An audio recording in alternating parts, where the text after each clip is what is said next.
Hi, my name is Epiphany Clark, and I'm the Senior Associate AD, Chief of Staff at Michigan State.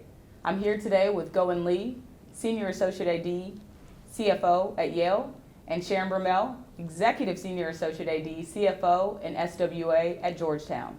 We're joining you today for Women Leaders Conference 2022, here live with you from ADU. We're going to jump right in and get started. Tell us a little bit about your journey. How did you get to where you are today? We'll start with you. All right. So I started at Yale about 3.5 years ago. Before that, I was in Florida, Division II school in Palm Beach Atlantic University, where I started my career in compliance and climbed up the ranking in compliance and said, you know what, I want to see something else. And during my a couple years ago, 5 years ago, I attended Women Leaders in Atlanta, where I met Anne-Marie Guglieri, who's my current supervisor, and she's been my mentor for the last 3 years. And when the job opened up at Yale, we were connecting just for different business, and the rest is history. The power of women leaders in the networking. Absolutely. Yes. Sharon? Well, my path was a little different. I did 20 years in banking prior to going into athletics. Went into athletics as a administrator and a women's bowling coach. So I was at the University of Maryland Eastern Shore, 16 years, 14 years doing the bowling coach. Was very, very successful. We won 3 national championships. And that is why I think people kind of noticed me at that point in time. Not so much as a finance person, but they saw me more as a coach. But Alfreda Goff, the mother of all of us, Yes. introduced me to my current AD, Lee Reed. He was at the time looking for a female business person, a female business person of color. And we met, we hit it off right away. And at that point, like 2 weeks later, he offered me the job, and it's been 11 years now, and I can't imagine being anywhere else. That's wonderful. That's great. Bowling. Thank you. So I think there is a perception, right, in college athletics that there's a lot of money, and there is. It's a big business. But can you tell us how can we use the numbers to more effectively tell the story of the work that we're doing on a day-to-day basis in college athletics? I could start. First of all, numbers don't lie. We have to be very, very careful into how we present the data. We have to consider our audiences, because you may present data one way to your board of directors, another way to your academic advisors, advisory committee. But it just depends on who you're presenting to know what data. And now with the way we can present charts and graphs, it's so much easier, I think, to tell your story with the data. So numbers are our key thing, but I think we just have to know how to present them and how to present them to who. Yeah, I agree. I think sometimes numbers can be seen as something scary. But when you put a story and people actually trust that number, and when you can essentially tell your story and that's relatable to the audience, then the audience starts to feel like, oh, I understand this now, right? Yeah. And I think that's how we can really scope and shape our narrative of the numbers behind athletics. Yeah. Speaking of kind of shaping the narrative, what challenges do you see in the near future for our industry from a financial perspective? Start with you, GoEun. Oh, okay. I think 2 things. I guess as far as the current challenges, I think that inflation is definitely something that we're all facing. In June 2021 to June 2022, CPI index was about 9.1%, right? And that's, people are feeling it, right? And this is kind of when we have to ask the question of, do we sacrifice the quality or quantity of our student athlete experience, right? And that's a very difficult conversation, right? But also talent acquisition, right? And talent retaining. The labor cost is definitely going up significantly, and revenue doesn't necessarily follow that at this time. And I think every athletic department and every business is actually feeling this at this time. And I totally agree with GoEun. But I think there's some other things that are influencing our, that are challenges too, like how we fund the cost of attendance, how we fund this Alston money. The student athletes are asking for a lot of things now that we have to figure out how to fund. It's not in our budgets currently. I mean, well, like with us at Georgetown, we are doing cost of attendance and doing the Alston money for a couple sports, but not for all of the sports yet. Again, where do we get the money? You know, so we've got to generate more revenue to be able to fund all these things that are in front of us. I mean, pay for play. We don't know where that's going to take us. And still, I don't see where we're getting that additional revenue. Can you dive a little bit more into, I think a lot of folks don't realize that in our industry, the financial aspect of, we deal with that inflation. You know, it's not just should we feed our athletes. It's like that cost that you're experiencing, we're also experiencing for, you know, at some places it may just be 250, and at other places it's almost 1,000 students, right? Can you talk about kind of that day-to-day in more detail of what that cost actually is and what it is that we're providing from that experience?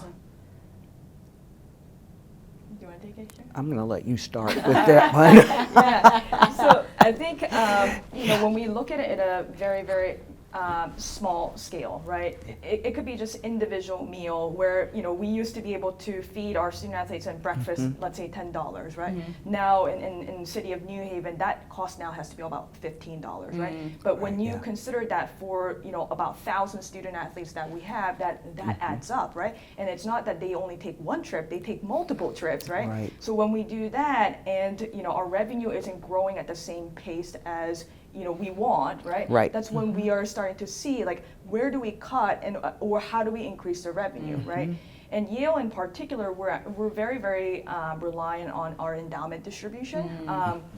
And during COVID, as much as people thought that market was going to not do very well, it actually did phenomenally, right? But now we are seeing some, you know, shaky market, and we have to prepare for the future, whether we're ready for that. Right. Yes. And again, with that increase, like my AD tells me recently that we have to provide as much food as these kids want. And I'm sitting there thinking, how are we going to do this? But we've gone out, we've solicited donors who believe in the nutritional aspect of the student athlete experience, and they've been very, very generous in funding our programs with additional funds for meals. And we've gotten people who are now looking into locker rooms and some other things to help us get through what these student athletes need and are requiring. I mean, because right now it's like a recruiting disadvantage if you are not doing these things.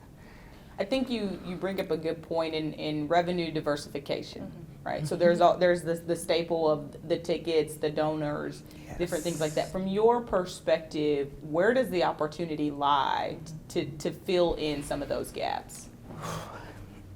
I think for us, our program is, we're a basketball-centric school.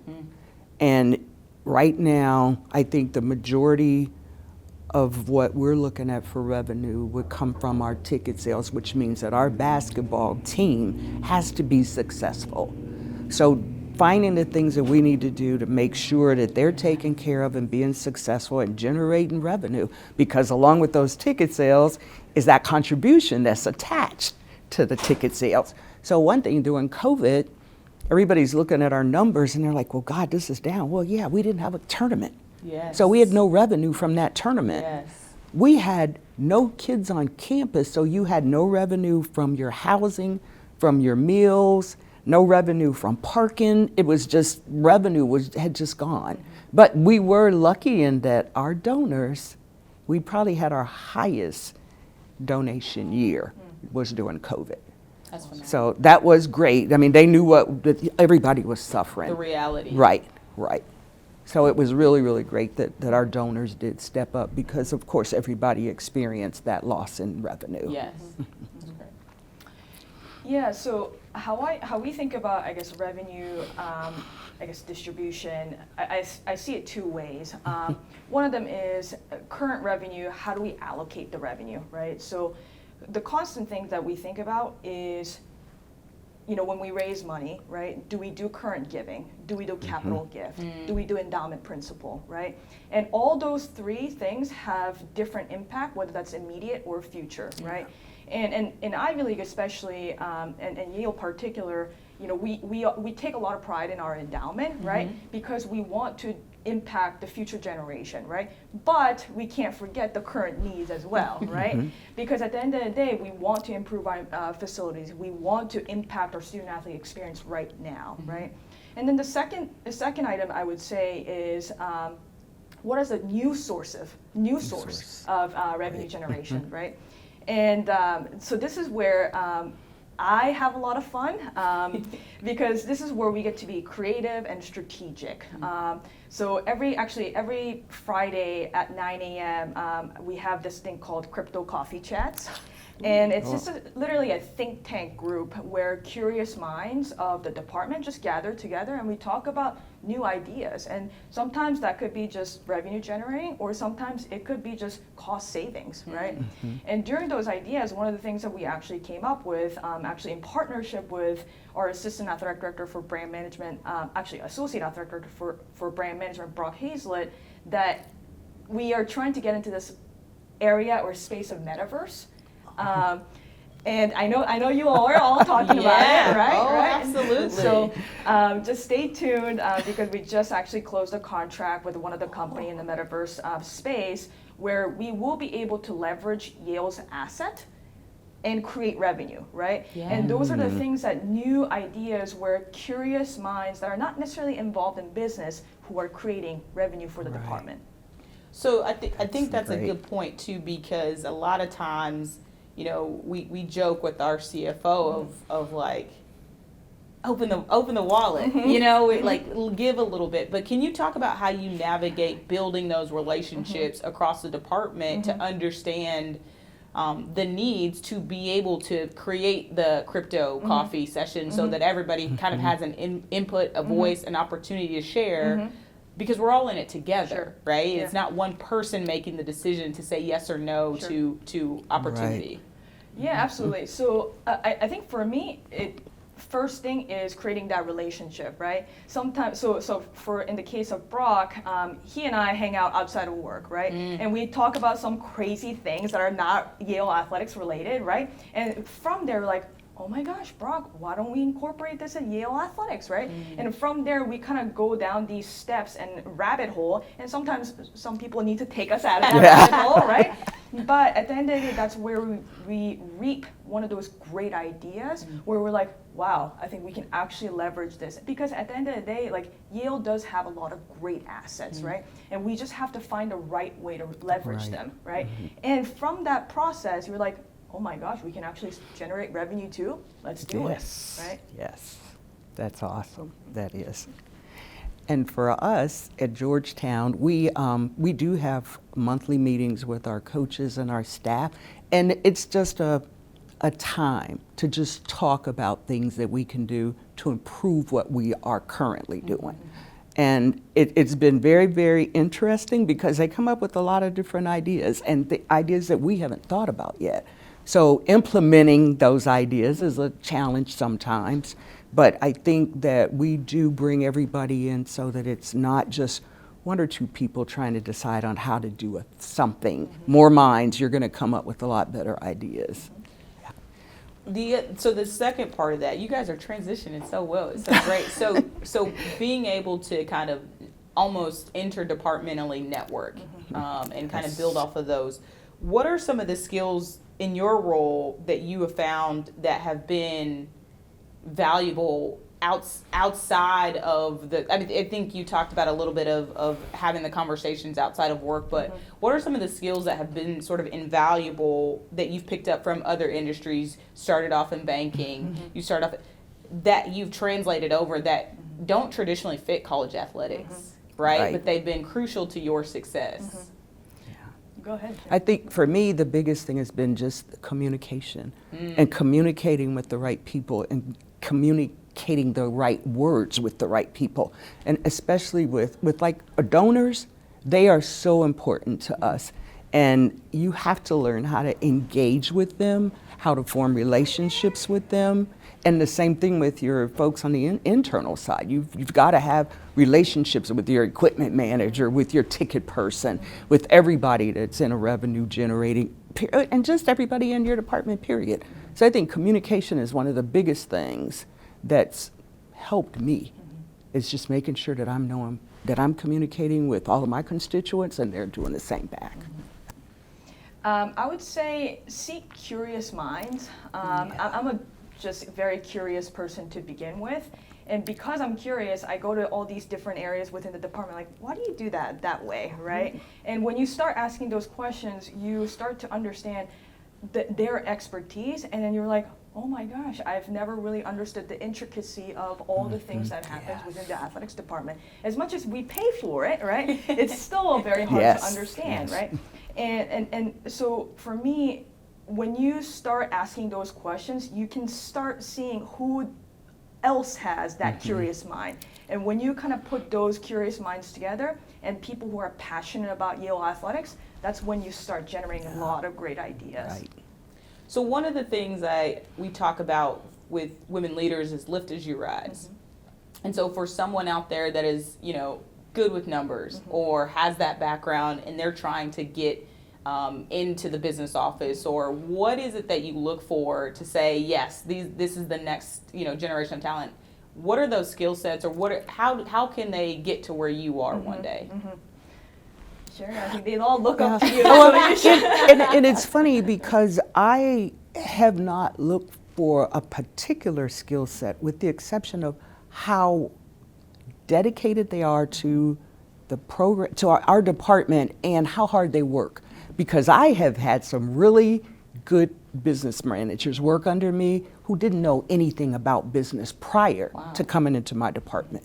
But after teaching them and them learning, I've had just about everybody I've had working for me are now CFOs at other institutions. And again, like I said, I believe in that rounded communication, where when we were making decisions for the department, I bring all of my business people in and we make those decisions together.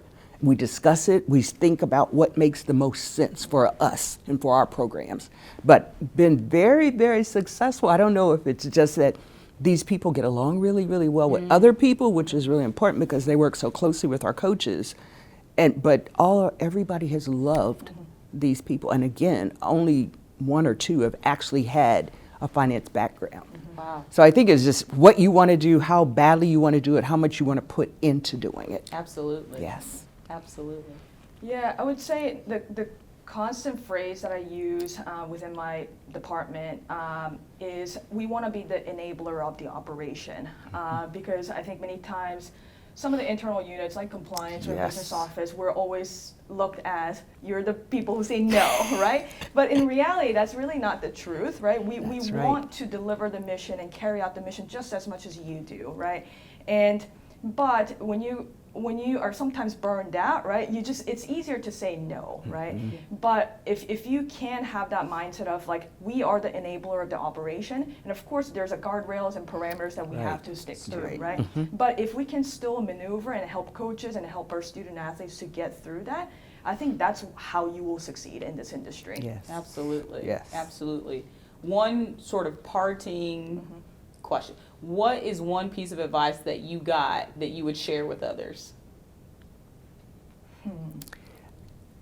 Be true to yourself. Be authentic, and be. I mean, that's one of the biggest things I've had is just be true to yourself. Work hard. If you're gonna be whatever you're gonna be the best at it. If you're a garbage man, be the best garbage man you can be. And I think that's what I've done throughout my whole career, is just try to give everything that I had to give of myself. And I have to say that athletics is probably one of the hardest things I've ever done in my life, but it's been the most rewarding. Wow. Yes. Wow. And that's why you're a national champion. Probably. That's right. I would say do great at where you're at. Yes. I do think that sometimes, people either get ahead of ourselves, right, and kind of look only upwards. But really, what will get you upwards is doing great at where you That's are right. at. Yes. So I think I try to continue to live by that, and give my best every day. Thank you all for your time today. I want to give a big thank you again to Athletic Director Yu for joining you here live from Women Leaders Conference 2022. My name again is Epiphany Clark. I am the Chief of Staff at Michigan State. Sharon Brummell, Executive Senior Associate AD, CFO, SWA. GoEun Lee, Senior Associate AD, CFO. Appreciate your time. Thank you. Go Green. Go Bulldogs. Hoya Saxa. Awesome. I love it.